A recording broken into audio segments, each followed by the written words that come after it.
palang concern, sir? Sorry. Over the recorded line conversation is the reason why we are calling. Kapag double check po kasi dito sa aking credit monitor system, is meron po kasi nag-generate ng red flag sa inyong account.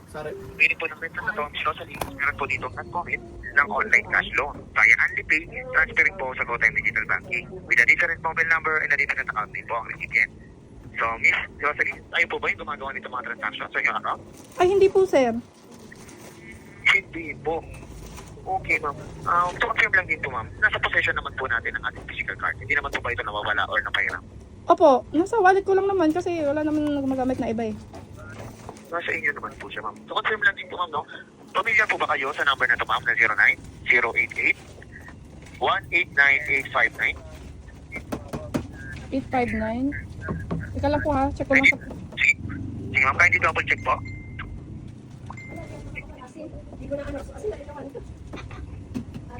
Ay, hindi po, sir. Hindi ko po yung kilala. Hindi niyo po kilala. Hindi rin po natin ito alternative mobile number. 09, ano nga po? 88?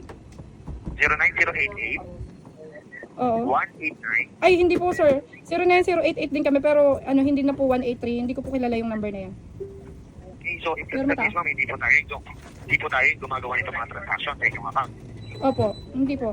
Okay. So, we will be conducting pre-agent banking case of investigation para po malaman natin kung saan nanggagaling itong red flag at may provide ko po sa inyo kung sino po yung gumagamit at nag-aamit para makasuhan natin.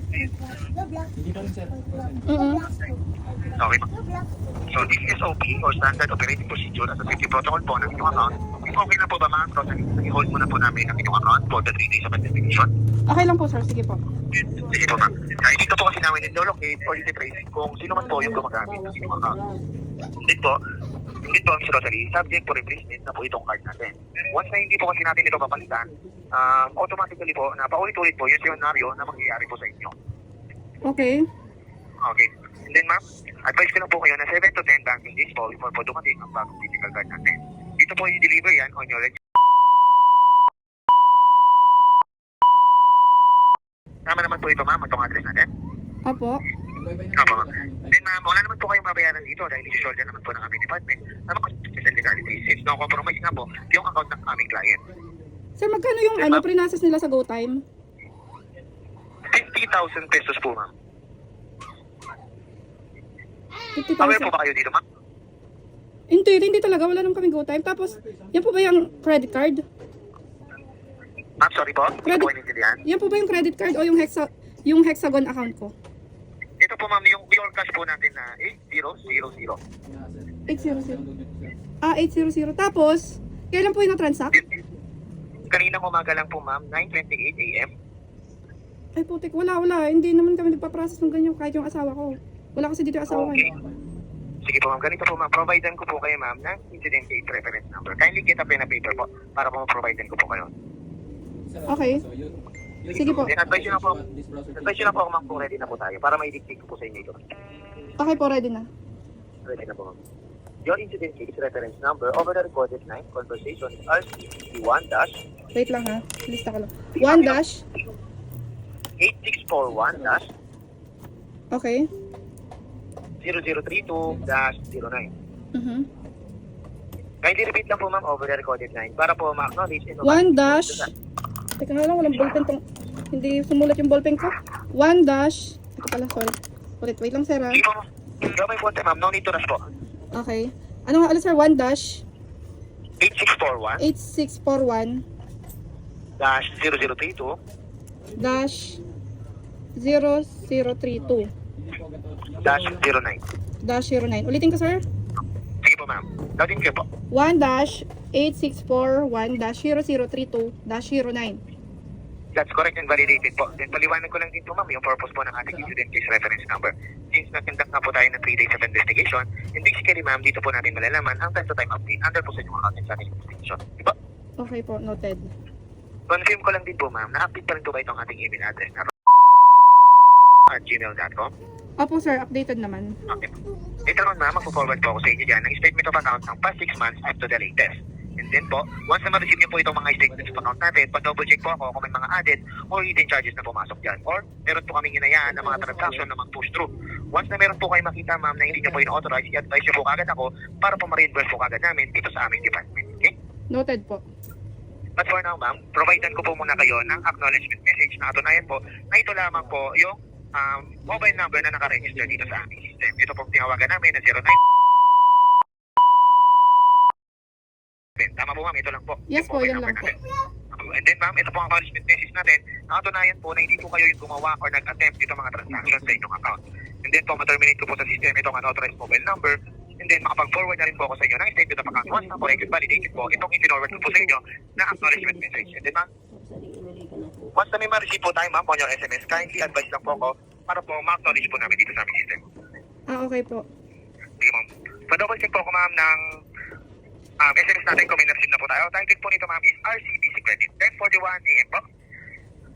Ay, di ba sir, bawal mag-ano ng one-time OTP kasi ang dami nga daw scammer? Parang Yes ma'am, OTP po hindi ito niyo eh. Yes ma'am, hindi niyo po sa akin siya i-validate dahil nga po, ang nakalagay niya, do not share to anyone. So forward ko po kayo ma'am sa aming system generated para doon niyo po siya i-validate. Okay? Then ma'am, once na matapos po magsalita itong aming system generated, doon niyo lang po siya i-dictate ng dahan-dahan para po ma-validate niya po ito. Okay po? Okay. Sige ma'am, forward ko po kayo ma'am sa aming system generated po. Okay, noted.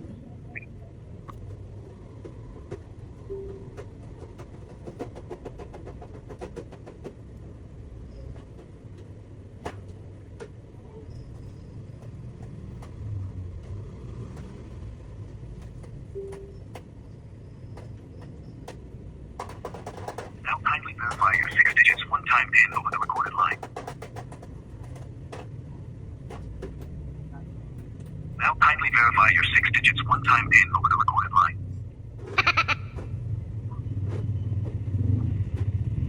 Now kindly verify your 6 digits one-time PIN over the recorded line. Dad, may tumawag, may nag-transact daw na 50k sa ano, RCBC credit card, 50,000 ngayong umaga. Tapos nagbigay siya ng PIN. Apo, sir? Yes ma'am, Miss Rosalie, hindi po siya nababalik sa system. Ito po ang acknowledgement message na pinorward ko po sa inyo.